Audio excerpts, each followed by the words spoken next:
Hey, welcome back, Knicks fans. Why don't you drop a quick video about the game that we just saw the Knicks play versus the Sacramento Kings? Didn't look too good in the first half for the Knicks, but they were able to turn it around in the second half, mostly on the back of Julius Randle, followed by R.J. Barrett as well. Both of them had monster performances versus the Kings. And I just wanted to basically talk about the reason why they won this game and who's responsible for the Knicks winning this game.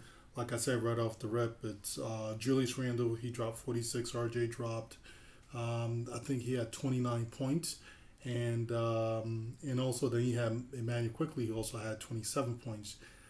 I think this might be the first time this whole year all three players shot over 50% from the field, and that's basically the reason why we won this game. They basically uh, were on fire. They basically shot the lights out in this game, and that's pretty much the reason why the Knicks won this game.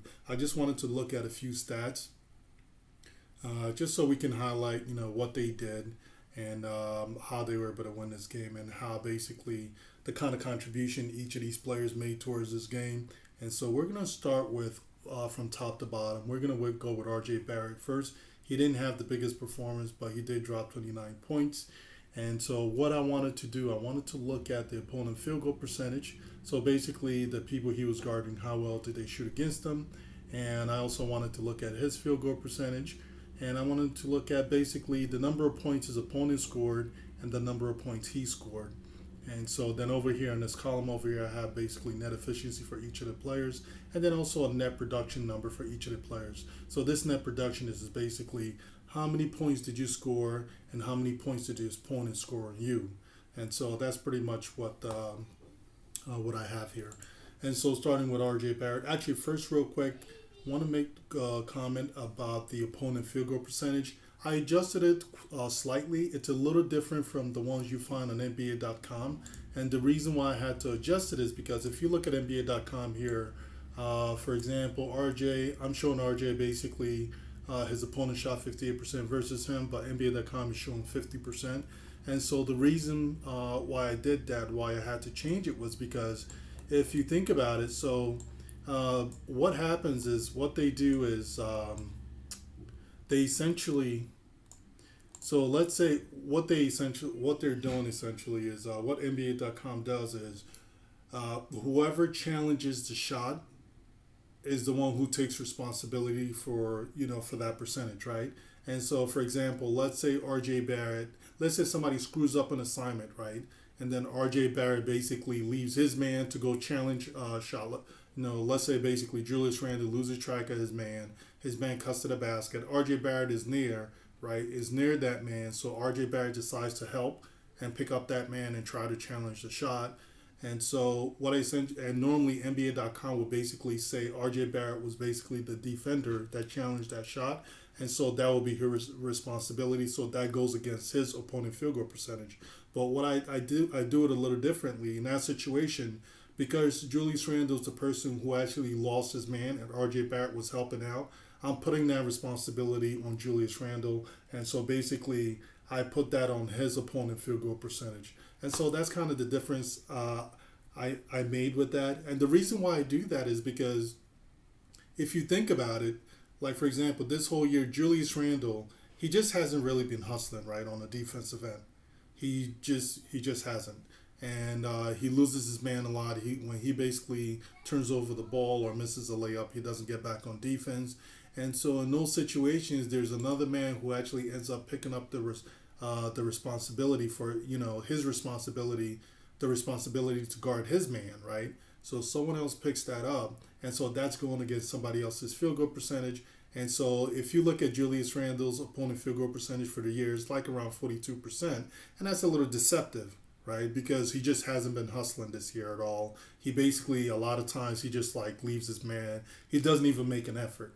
But the only time he makes an effort is if the person with the ball happens to be in front of him, next to him, and then he's going to play defense. But if he needs to run and chase that person down, the chances are he's not going to do that and he's not going to put in the effort. And so that's why I had to adjust it, because this way I'm not then trying to track basically the opponent field goal percentage, and also at the same time then I'm going to have to track separately who got broken down off the dribble and who lost their man. This way, it picks all of it up, right? It encompasses everything, and so you know exactly who's responsible for the points that are being scored against the team. And so that's why I made the adjustment this way. But let me get right into this analysis real quick.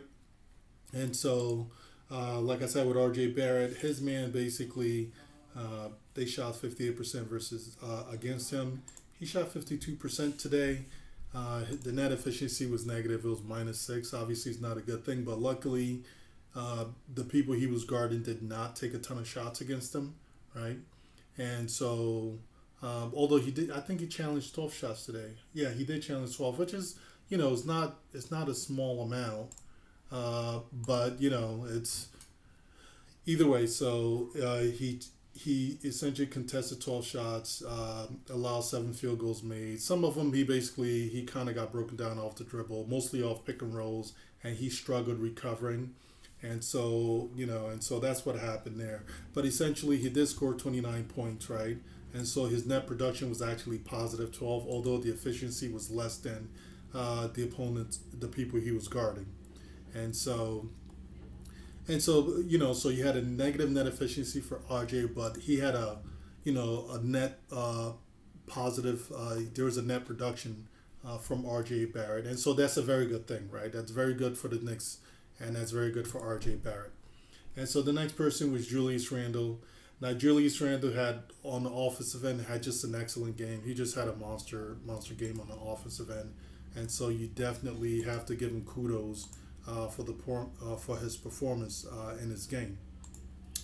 And so now as we take a look at Julius, the opponent shot 45% versus Julius. And so this game was actually a little different for Julius. Normally he doesn't is normally a little worse, right? Because for example, when he turns over the ball, he doesn't hustle back on defense. And if you notice this game, he had a turnover. I think he had one turnover this game, and then one turnover it was against De'Aaron Fox, who ripped him, and Julius Randle actually chased him down. I don't think he was able to.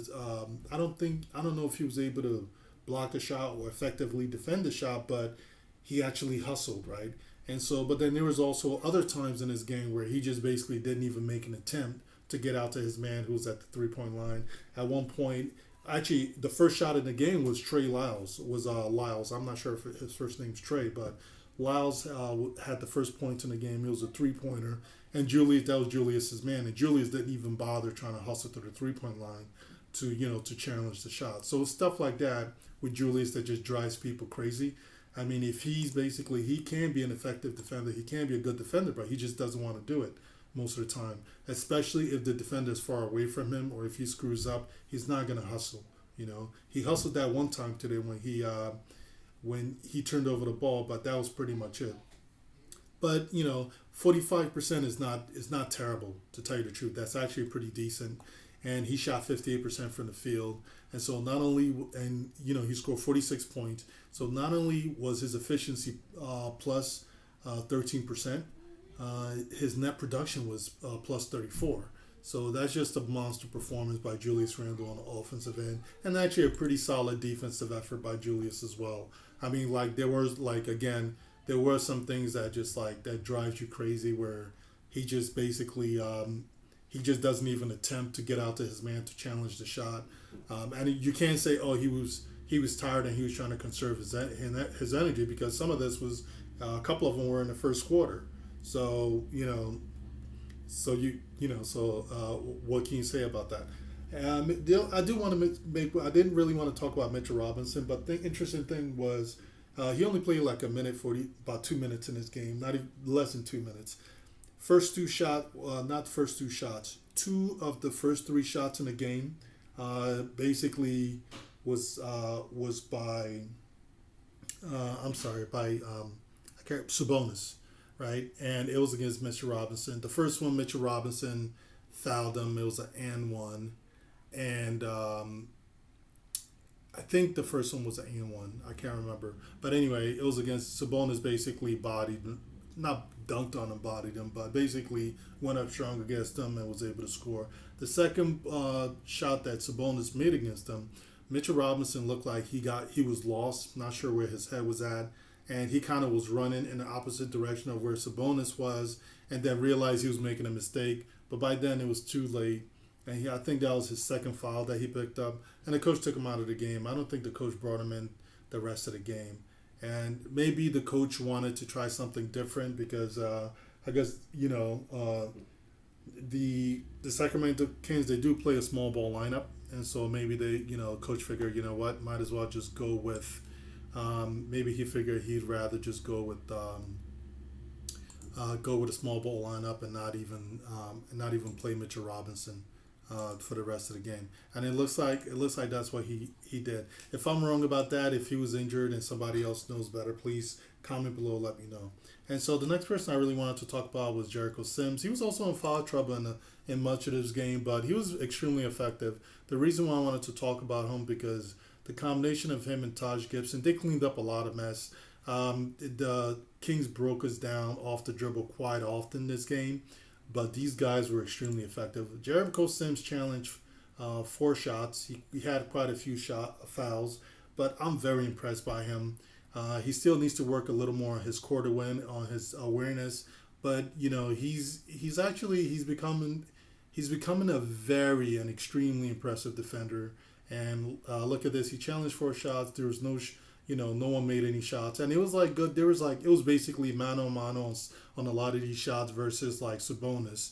And I remember 2 of them was against Sabonis, and it was just like he stood his ground 1-on-1, and he was able to effectively defend the paint against Sabonis in an isolation situation. So it was extremely impressive. And then the other big I wanted to talk about was Taj Gibson.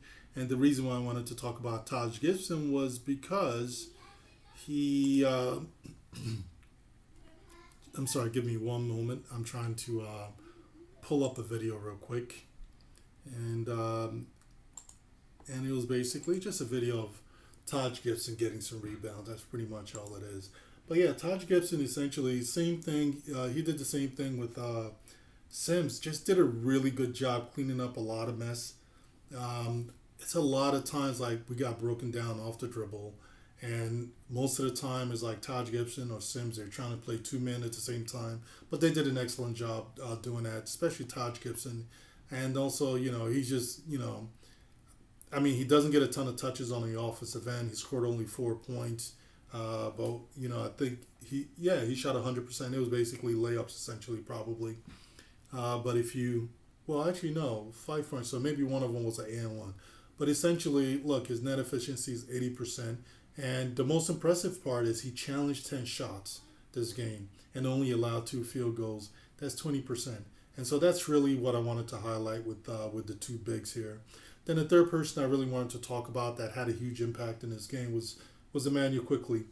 And, again, Immanuel Quickley, I really, he played a great game. So I can't complain about especially him being on ball all the time, because the last couple of games has actually been working. Although I have a feeling, my theory about that is it's not only does he play a little better with McBride on the floor. In my opinion, I kind of think, with McBride getting more runs, I think it kind of wakes Quickley up a little bit, and maybe he's now maybe he's feeling the pressure a little more. Like, look, if he doesn't ball out and this kid McBride starts to ball out, that's, honestly, that's it for Quickley, So he needs to show out, especially God knows if the coach Thibodeau is going to be here next year. And so we're quickly struggling at the point guard position. He really needs to basically start being productive and start really doing some work. And so if you look at his numbers, on the defensive end, it wasn't that great. He allowed 55% shooting. He did shoot 70% himself, scored 27 points on 70% shooting. That's insane. And his net efficiency was plus 15. That is extremely impressive. That's even better than Julius Randle's net efficiency rate. And if you look at them, Quickley challenged 11 shots. Randle challenged 11 shots. And it's just it's amazing. It's just the fact that Quickley just had a better had a more efficient game on the offensive end than Julius Randle did. And so that's what gives him this plus 15%. I mean, Julius Randle, obviously, he took way more shots, had a heavier load on him, and his net efficiency was plus 13%. But we're talking about quickly here. It's plus 15%, and then his net production was plus 11 points. So basically, he scored 27 points. The people he was guarding scored 16, and so it was a plus. And so this is basically the reason why the Knicks won these games. The three guys highlighted in yellow are the major one. The major reasons on the offensive end, and then on the defensive end, it was really because of Sims and Taj Gibson. Again, this Knicks team, to tell you the truth, that's really the strength right now. On the defensive end, has always been their big men with the combination of Mitchell Robinson, Sims, and Taj, and Nerlens when he's healthy. It's just like they do a really good job protecting the paint. So this is pretty much what I have, man. I just wanted to basically drop this video talking about this, the reason why the Knicks won this game and who was responsible for it. And so glad it happened. I'm glad they won, and I'm glad it's basically, they're playing better. McBride played 20 minutes, which was good.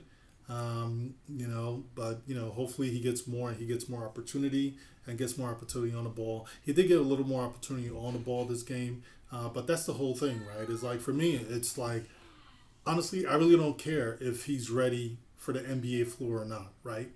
We definitely know he shouldn't be in the D League anymore because he's killing it down there. And so at this point, he's graduated.